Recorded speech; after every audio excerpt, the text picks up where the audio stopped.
Hello and welcome.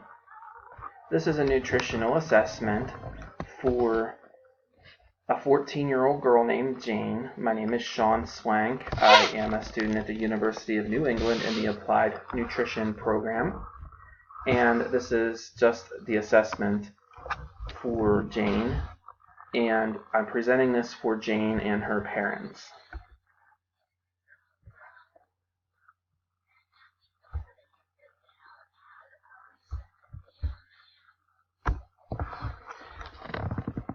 So here's Jane's medical history. Jane is a 14-year-old girl, and she is 62 inches tall, or 5 feet 7 inches. Her weight is 152.9 pounds, which puts her at 28 on the BMI chart, which is in the 95th percentile for her height and age. She has had a steady weight increase of 10 to 15 pounds per year.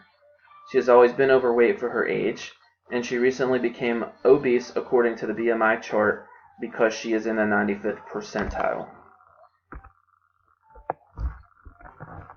Her father, whose name is Brian, is a 45-year-old. He has type 2 diabetes mellitus, and he is obese according to the BMI chart. His weight is unknown. And Brian, I did not get your weight, and the reason why I didn't get your weight is because we were focusing more on Jane for this presentation. Jane's mother, whose name is Carly, she is 41 years old. She has hyperlipidemia, which is high cholesterol. She's obese according to the BMI chart, and her current weight is unknown. And again, Carly, I did not get your weight because we were focusing on Jane for this presentation. Here is the family history of eating habits as you, Carly, and Brian have presented to me. You report running out of money before the end of the month, and I'm going to give recommendations for that toward the end of this presentation. Your family often eats pizza. Your family often eats fast food, and the above are to save money on budget. And again, I'm going to give recommendations for budget at the end of this presentation. Here are statistics for the United States, and as you can see, there is a cycle for childhood obesity, and you begin as a healthy child, and if you continue to progress across the obesity chart, you become an obese adult, which could lead to a lot of different health issues. In the United States, approximately 17% of pediatric and adolescent population or in the 95th percentile on the BMI chart, which is considered obese. That is a staggering number. Evidence shows a correlation between obesity and obesity-related diseases such as type 2 diabetes mellitus, hypertension, dyslipidemia, fatty liver disease, and cardiovascular disease. And as we have seen, hyperlipidemia and hypertension and type 2 diabetes mellitus have already been diagnosed with Carly and Brian. Carly and Brian, you've given me a 3-day recall of Jane's current eating habits, and maybe Jane supplied this to you, but I'm not gonna read over these. I'm just going to kind of go through the fact that on day 1, that she is definitely eating too many carbohydrates, too much sodium, too many saturated fats, not taking in enough water in her diet, and this could become a problem in the future.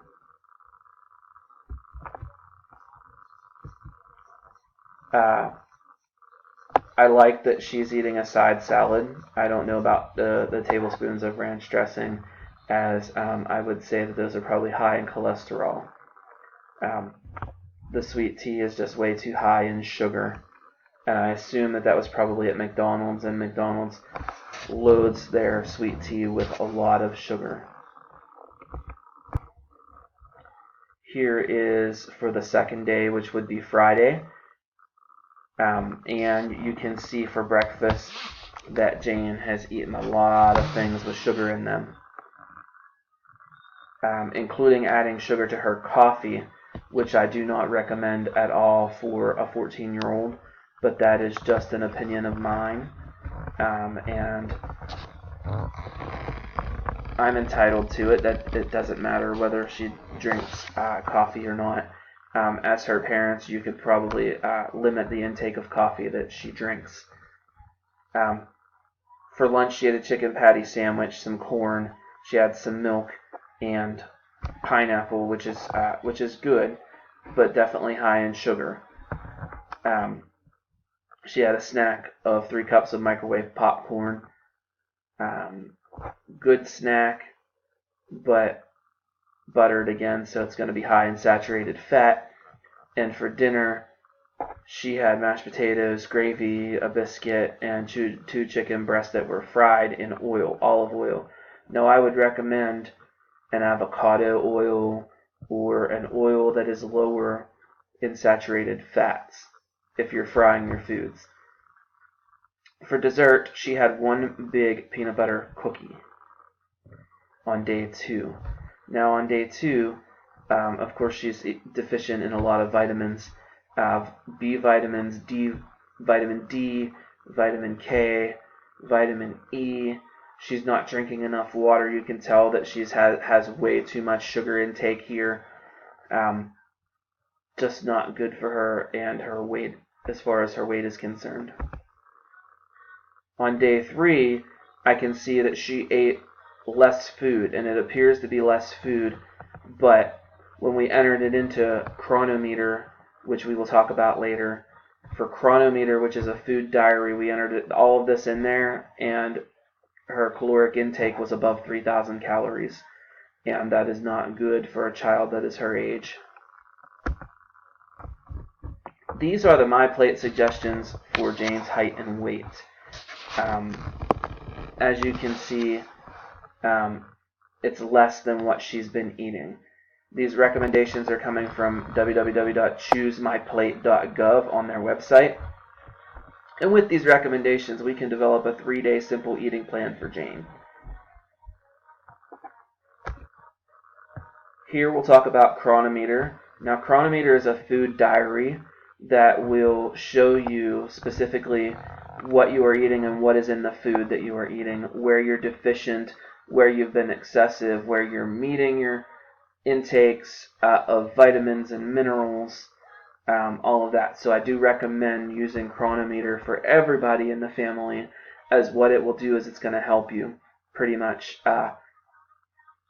get to the level of eating and the caloric intake that you need to have. But you can see that Jane is deficient in water all 3 days. She's deficient in B vitamins all 3 days. She's deficient in vitamin D all 3 days. There are just a lot of different vitamins and minerals where she is deficient, and we need to increase her intake of these or start her on supplementation, which we will go over later.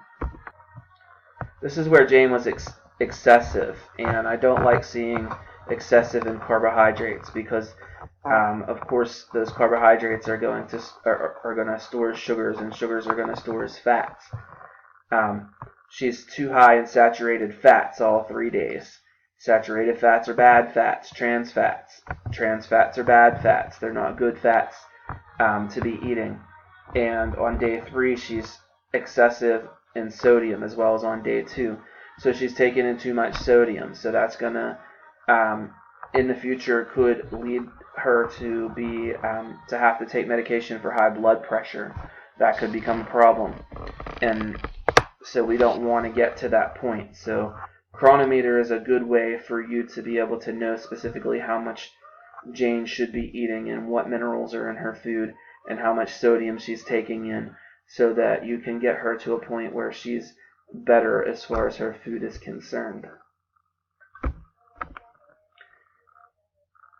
Jane's doctor recommended that you come see me, so he sent the lab work over for her, and it says that her sodium level is high, or in the high normal range. Right now she's in high normal range.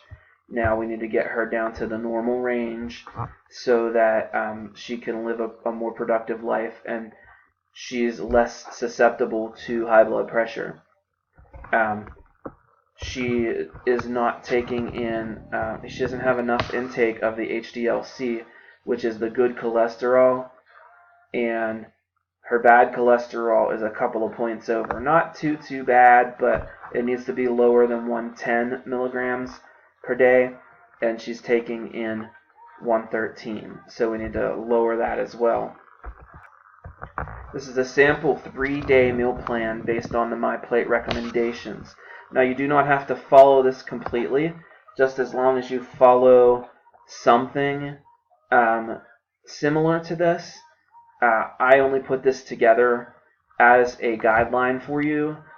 Again, Jane does not have to eat these foods completely and exactly the same that she sees on here.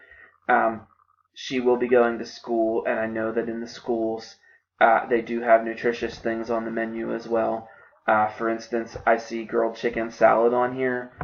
They may have a grilled chicken salad at her school with lettuce and spinach. I don't know, but these are healthier things for her to eat as opposed to going and getting the pizza at the school.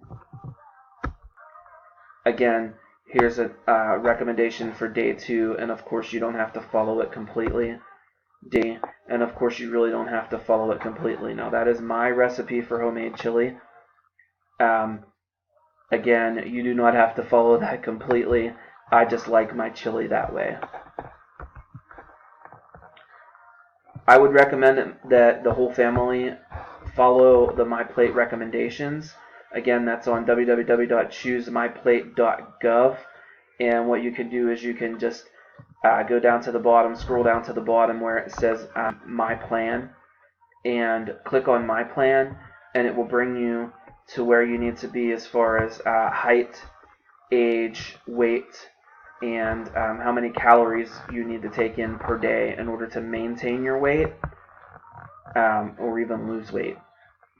Again, chronometer.com. Now, I got all those recommendations from chronometer.com, which showed which minerals and which vitamins that she was deficient in and where she was excessive. So I got all of that from chronometer.com. Again, it's just a food diary every day, and it's a really good thing to do so that you know specifically what you need to do next as far as food is concerned. It's just a guideline to help you meet your daily dietary needs. And I would recommend that for the whole family. So you mentioned that, Dad, Brian, you mentioned that you are deficient in funds at the end of the month, and that you're running out of money at the end of the month, which is the reason why you're eating fast food and pizza to try to save some money. Here are some programs that you can go to. SNAP is a federally funded program, but comes down to the local level. In Pennsylvania, it is the county level that distributes the funds. And for a family of 5, the income needs to be less than $3,269 per month. Now, I don't know what your income is. I don't know where you are as far as that is concerned. But if you are a little bit higher than that, you can go to the food bank. And the food bank has an income requirement of less than $3,771 per month for a family of 5. In conclusion, I would like to tell you again, I can't stress enough the recommendations from choosemyplate.gov and using Chronometer as your food diary. I want you to follow all recommendations from these websites. Jane should stick to a budget of 1,600 calories per day and not go over that. And she needs to drink more water and lower the intake of sodium and saturated fats in her diet. These are just the references, places where I found all of this information. And what you can do is you can just click on these or even go to these websites, and it will give you more information as far as what you can do to lower the intake of everything that we talked about. Thank you so much, and have a great day.